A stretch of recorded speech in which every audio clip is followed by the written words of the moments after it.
What's up, guys? Leland here, Bottom Table Tyrants, and I got Tim in the studio today. We're going to talk some Malkavians. We wanted to go through a few more of our clan series and get this one knocked out for you. And Tim is our resident Malkavian player for the last time we played, at least. And so I wanted to get him in here, get his insight on Malkavians, and I think we really got a good episode for you. So stay tuned.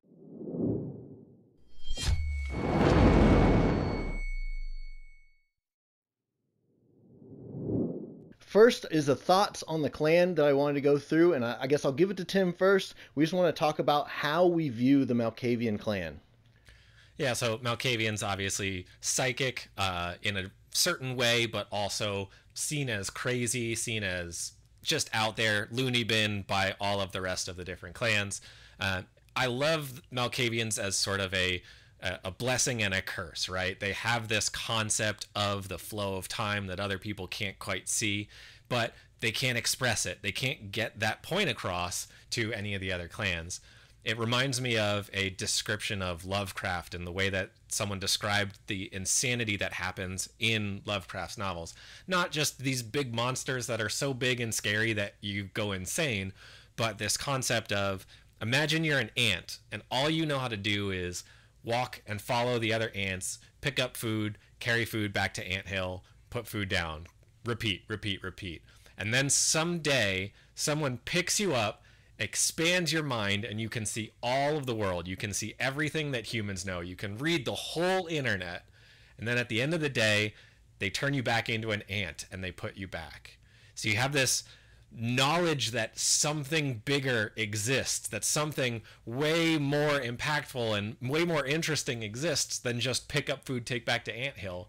But it doesn't even fit in your brain. Yeah. It's not that you can't express it to someone, it's that you can't even get your brain to imagine it anymore. The concepts are too much. And I like to think that that's kind of how Malkavians view this future reading, this fortune telling. They sound crazy because they're doing their best to conceptualize all these crazy things that they're seeing, and they just can't get it into their brain and then out of their mouth. Yeah, no, that makes sense.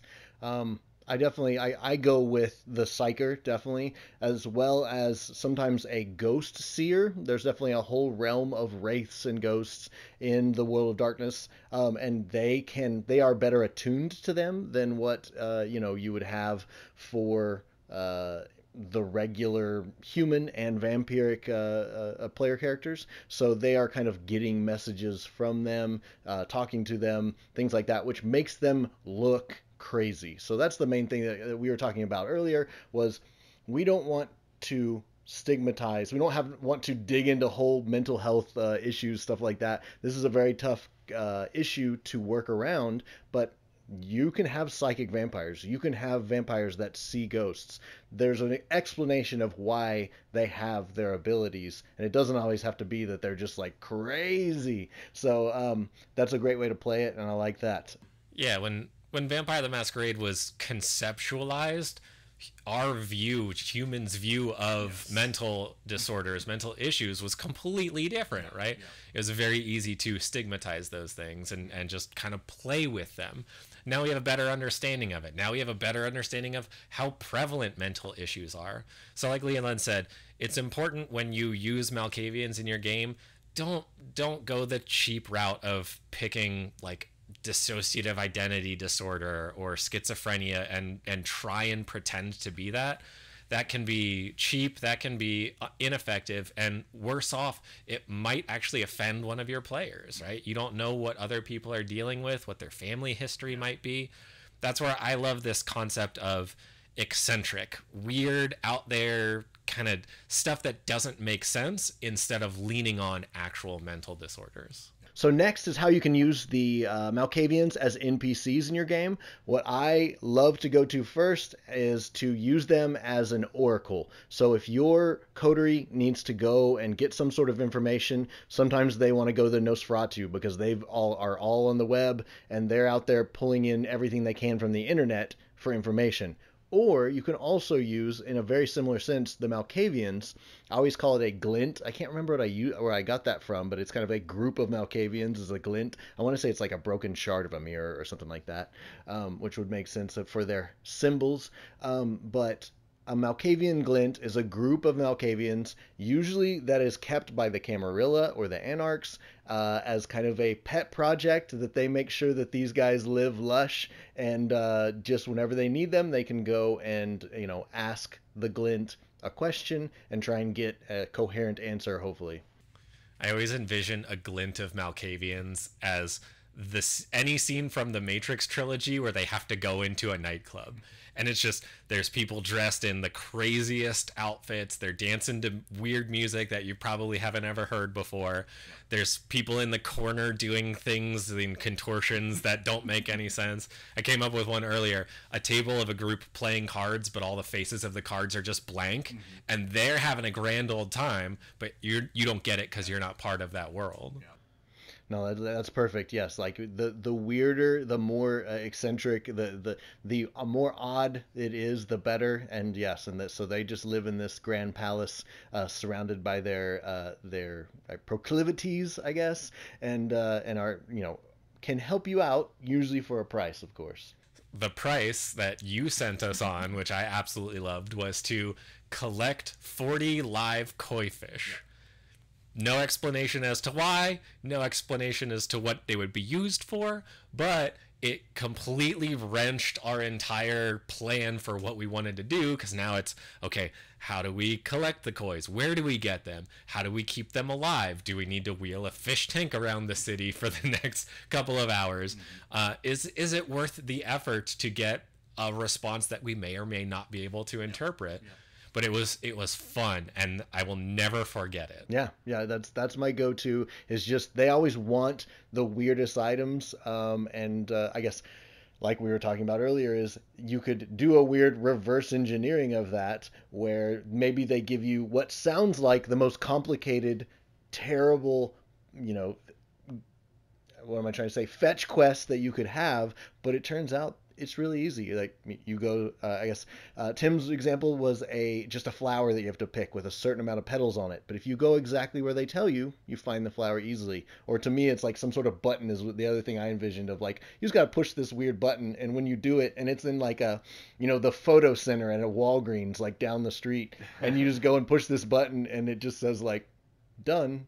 And you come back, you're like, I don't know what that did, but okay, something like that. It just seems like completely mundane, like it didn't really have any effect, but they're like super pumped that you did this, like what I guess to them seemed like an impossible task. Those are some adventure ideas that you could definitely use that are Malkavian themed. The other thing that we came up with is for adventures, you could do an escaped seer. You could do a Malkavian that has escaped from their Camarilla captors. They keep them in this gilded cage, but what happens when they escape into reality? What happens when they get out in the real world and are terrified by it because they've been held captive as vampires for possibly hundreds of years by this very, the ivory tower, and how do they react to that? Maybe they become a monster in their own right out in the world because they don't know how to handle themselves.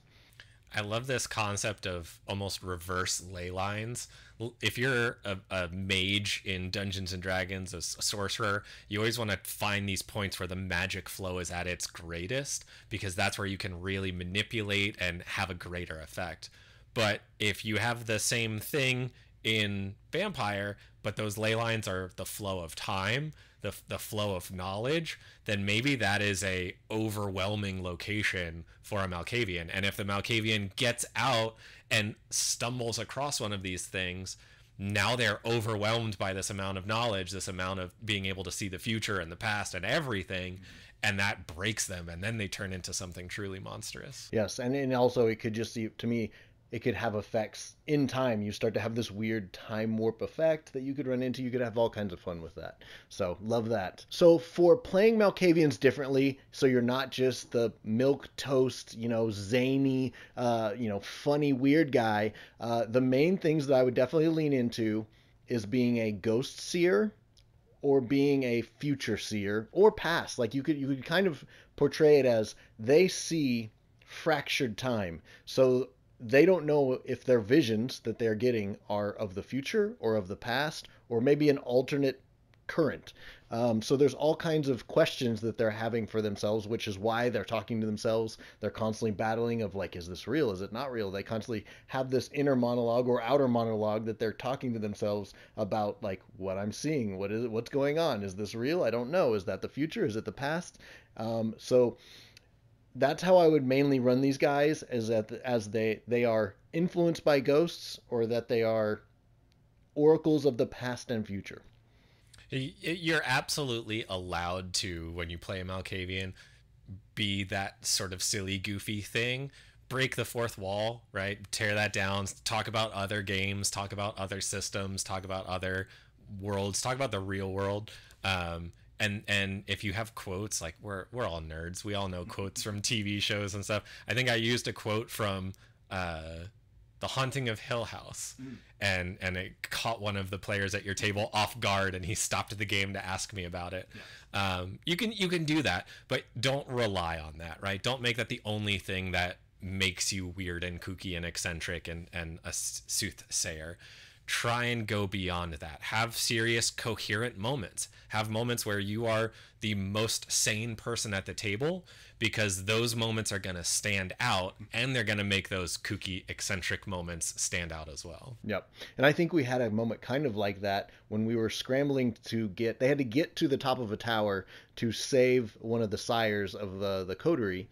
And I think there was kind of a panic going on between the group. And of course, you were the most calm one at that point, which was like a weird reversal where you're like, I think it's pretty good in here. Like, look at this. You were talking about the ceiling or something, like, oh, this is really pretty. Mm-hmm. And while everyone else was in like pure panic mode, Tim's character was completely calm, collected. And I would say almost that's definitely another twist to this, is that Malkavians have the ability to use obfuscate, which means they don't just have to be seers or these crazy people. They could use obfuscate to change their faces, much like you would want to do for a Nosferatu, who is obviously has the beast outside, but they could also be your face man for the group. They don't have to be the kooky seer person. They could also be the face man who changes their face and constantly tricks the minds of others, almost like an X-Men. A Professor X is kind of what I was thinking of too, of like they're able to project, their mind is so powerful that they can use it to trick others to see things that aren't there,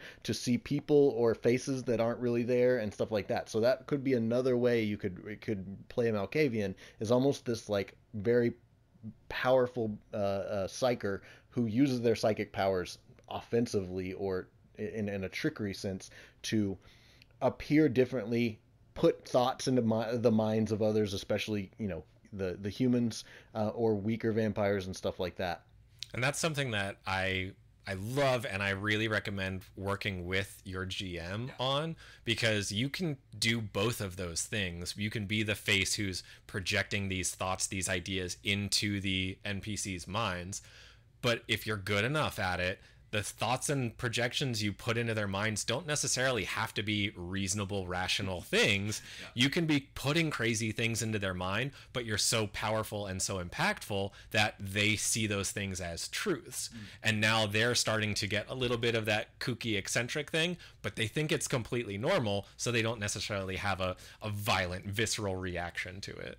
Yeah. Or they're completely, or they're, I guess, because it seems normal, they start questioning themselves, they question their reality, because they're like, am I the crazy person? So yeah, I love that, of like you put the crazy in them, and it's not in you, it's in your victims. So exactly. Awesome. All right, guys. Well, we just want to cover some just good ideas that we were trying to come up with to give you guys some ideas on how to play Malkavians better, or how to GM them better if you're using them in your games. So please, in the comments below, let us know what you like and dislike about it. And I guess once the circles and squares pop up, we'd love for you to subscribe to the channel and also check out some more videos. Thanks, guys. See you later. Leland and Tim out.